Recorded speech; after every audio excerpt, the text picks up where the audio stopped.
Now, what I want to talk about today is how high should you mow your lawn? It depends in the season and how fast the grass is growing.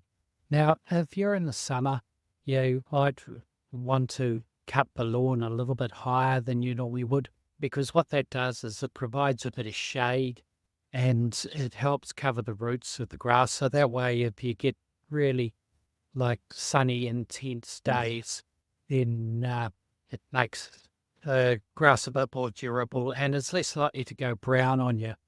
Now, if you're mowing lawns and let's say you're in midwinter, then you probably want to go a little bit lower because you don't want a whole lot of grass there because when the grass gets wet, it might stay wet all day. And if it stays wet all day, it could get diseases, it could get fungi, it could get a whole lot of horrible stuff.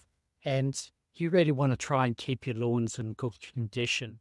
And another thing that you've really got to think about is you don't want to scalp the lawns at any stage because scalping a lawn is a really bad idea. What it does is it can actually kill the crown of the grass, and so the grass can die off. Another thing that it can do is it can cause the spread of mat weeds, so you can get more weeds in your lawn if you're cutting it short.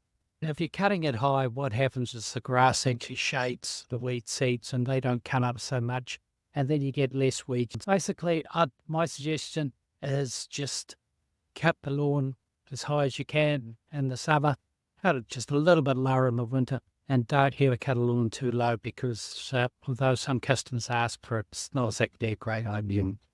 So that's all I've got to say today. And just remember, if you'd like to learn how to build and grow lawn mowing business, just click on the link below and you can join my free community where I have tons of stuff about how to grow your lawn mowing business and how to optimize the business and make more money by working.